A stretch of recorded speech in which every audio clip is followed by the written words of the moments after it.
মানুষ সত্যযুগ, সত্যযুগে আসামের ব্রহ্মপুত্র নদ, ব্রহ্মার পুত্র, ওই নদীটার নাম ব্রহ্মপুত্র না, ওর নাম ব্রহ্মার পুত্র। ব্রহ্মার পুত্রের নাম দত্তাত্রেয়, দত্তাত্রেয়ের পুত্রের নাম নিমি, নিমির পুত্রের নাম শ্রীমান। এই শ্রীমান যখন মারা যায় তখন শ্রাদ্ধ স্টার্ট হয়।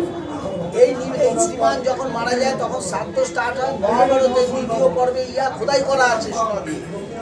তারপরে সেখানে ছাতা দান হয়, সেখানে বিছনা দান হয়, সব দান হলো। তারপরে সব দেবতারা খেলো, খাওয়ার পরে দেবতাদের পেট খারাপ হলো।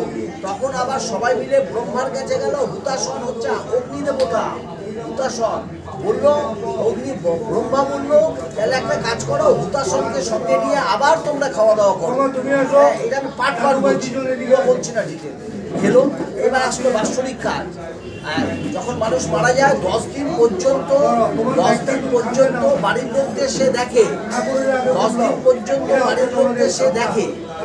10 দিনের পরে সে ইহলোকং পরিত্যাজ্যং, সে ইহলোক পরিত্যাগ করে প্রেতলোকে যাবে। প্রেতলোক যেরকম লন্ডনে যে থাকে লন্ডনবাসী, উনি প্রেতবাসী। মানুষ মারা যাওয়ার পরে তার নাম চেঞ্জ হয়ে যায়, তার নাম হয় প্রেত, প্রেরিত হওয়া, প্রেত হওয়া। আচ্ছা, এটা হয়ে গেল। এবার প্রেত লোক থেকে কি সে উদ্ধার পাবে না? পাবে, এখন পাবে। যদি তার স্বামী বাচ্চা থাকতো তাহলে এটা ঘুরে যেত, এটা আরেক রকম বাৎসরিক কাজ। আবার যদি স্বামী মারা যায়, স্ত্রী বাচ্চা থাকে, তাহলে আরেক রকম বাৎসরিক হবে। দুজন মারা গেলে আরেকজন হবে, অন্যরকম। আবার যদি ঘুরতে থাকে, এই প্যারামে এ হচ্ছে বড় কাজ। এর কাজটা জানতে হবে। এবার আনলাম 19টা পিণ্ড, তার মধ্যে দেখেন আবার একটা বড়, 19টার মধ্যে একটা বড় পিণ্ড। ভগবানের যে যমরাজে, এখন উনি জমপুরীতে যাবে ফার্স্ট। যমরাজের ক্লার্ক সেক্রেটারি হচ্ছে চন্দ্রগুপ্ত, ইন্দ্রগুপ্ত, কি করতো ওটার নামটা, চিত্রগুপ্ত। হ্যাঁ, চিত্রগুপ্ত। এই তো আমাদের কি গুপ্ত বলো? হ্যাঁ, চিত্রগুপ্ত, ঠিক বলেছে। এই যে তারপরে এই তো ধরেছি, আপনি বলতে থাকুন। আমি খুব খুশি, প্রথম কেউ আমারটা ইয়ে করলো।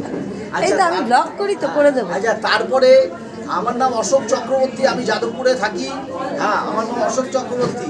9239321080 আমার মোবাইল নাম্বার। কেউ যোগাযোগ করতে হলে করবে, বলে বলে করবো। আচ্ছা, তারপরে গেল 12 সিঁড়ি, 12টা সিঁড়ি। ভগবান বলছেন প্রত্যেক মাসে মাসে মাসে মাসে শ্রাদ্ধ করবে।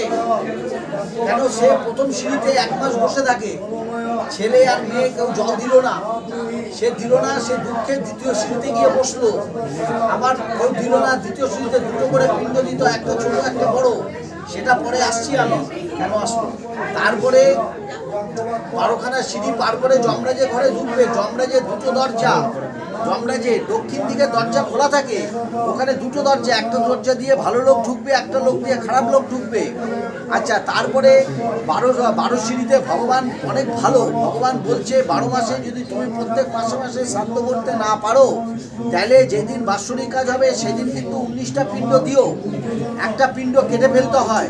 কিন্তু এই ক্ষেত্রে যেহেতু দুজনই মারা গেছে, তার জন্য কোনো পিণ্ড কাটতে হবে না, বাবা মার মিলন হবে। বাবা মার মিলনের নাম হচ্ছে বাৎসরিক কাজ, বাবা মার মিলনের নাম হচ্ছে সপিণ্ডীকরণের কাজ। এই শ্রাদ্ধটাকে বলে সপিণ্ডকরণ। একটা পিণ্ডের সাথে আরেকটা পিণ্ডের মিলনকে সপিণ্ডীকরণ বলে। একটা পিণ্ড 2 হাতে নেবে, ওই মন্ত্র হচ্ছে ওং যে সমানা সমনস পিতৃ যমরাজ্যে তেসাং লোকা সদা নমো যজ্ঞদেবসু কল্পতাম।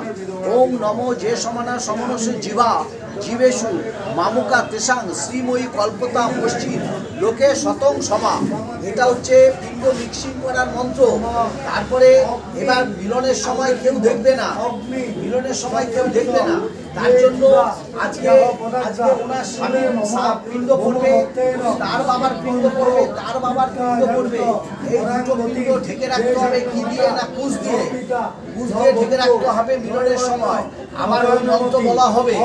হ্যাঁ, এই হচ্ছে 19টা, 12 মাসে 12টা। প্রথম ষান্মাসিক হচ্ছে খিদে পাচ্ছে, দ্বিতীয় ষান্মাসিক 11টার পরে আরেকটা খিদে পায়, তাহলে বলে 14। আর একটা পড়বে অগ্নিদগ্ধা, সব থেকে বড়। এর মানে হচ্ছে এই যে মারা গেছে তার বংশে কোনো এক সময় কেউ মারা গেছিল, তার দাহ কাজ হয়নি, অথবা আগুনে পুড়ে মারা গেছে। আগুনে পুড়ে মারা হচ্ছে আত্মহত্যা, আত্মাকে হত্যা করার নাম হচ্ছে আত্মহত্যা। সেই ধরনের পিণ্ডকে তাদেরকে বেশি খেতে দিতে হবে। তাদের বেশি খেতে না দিলে সে পেটের যিনি মারা গেছেন তার খাবারে ডিস্টার্ব করবে, এটা হচ্ছে বিধান। আর বড় তার জন্য তার বেশি দিতে হয়, আর সেই পিণ্ডটাকে একটু থ্যাতলা করে দিতে হয়। আর পিণ্ডদান সবসময়